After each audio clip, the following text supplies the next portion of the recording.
Hii hali kama unavyoiona, huyu mdudu ndio mida yake ameanza kushambulia sasa hivi. Katika msimu huu wa baada ya mazao kuanza kubeba kama karanga kutoa maua, ameanza kushambulia. Kwa hiyo baada ya kuanza kushambulia, tumeona hali yetu imekuwa ngumu zaidi kuanza kutafakari namna gani tunamdhibiti huyu mdudu. Sababu mara ya kwanza wataalamu wamekuja kufanya utafiti na mpaka sasa hivi majibu hayajapatikana kwamba huyu mdudu wanamdhibitije. Na kipindi kama hiki ni kipindi ambacho wakulima tunahitaji maafisa kilimo wawepo katika mahali mahali pa mashambani, lakini mahali shambani wale wataalamu hawapo, na sisi tunaendelea kubashiri namna gani tunamdhibiti huyu mdudu. Kama mwaka jana tulishindwa kumdhibiti, mwaka huu tutafanyaje?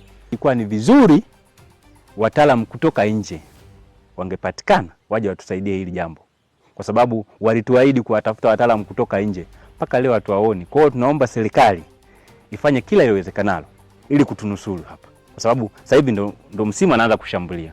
Kwa hiyo tulikuwa tunahitaji utaalamu wa hali ya juu, at least hata kupatikana watu wa kimataifa, China huko wapi, waje watusaidie. Kwa kweli kwa huyu mdudu ni shida. Tumeshapika, tumeshaathirika pakubwa. Hatuelewi tufanyeje, kwa sababu mazao yote yameshaathirika. Kwa mwaka huu tumeshakuwa tayari. Hivi tunaanza kujipanga tupate hela tuweze kununua chakula. Hatuelewi. Kwa sababu mahindi yote ndio hivi. Tunaweka mbolea haifanyi kazi. Huyu mdudu ameshakula mizizi yote. Njaa ndio ipo pale, kwa sababu mazao msimu mbolea hazijafanya kazi. Mahindi yameathirika, mizizi yote hamna. Kwa hiyo tumeweka mbolea lakini bado mbolea haifanyi kazi. Kwa hiyo hofu njaa itakuwepo kubwa kwa kasi. Kwa huyu mdudu ameshambulia sana vitongoji viwili. Ndio ni mkali katika kitongoji cha Ikomera na Waya.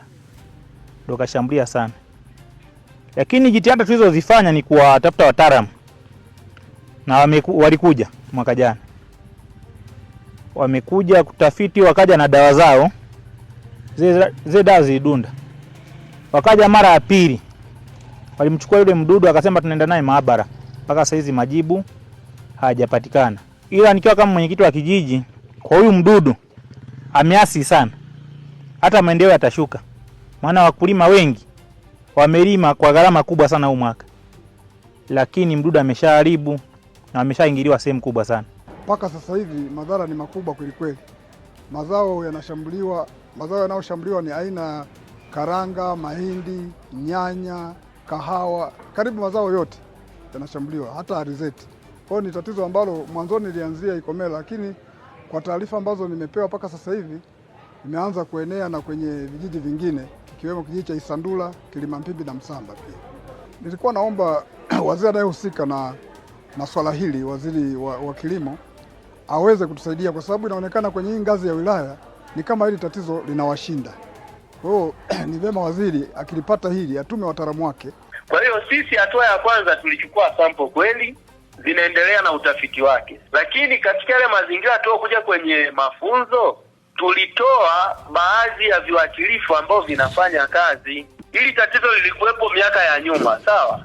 Wafanyabiashara walikuwa wanaagiza vile viuatilifu ambao vilikuwa vinatibu hawa wadudu. Hilo tatizo lilivyoisha, ile ni biashara na wenyewe waliacha kuagiza.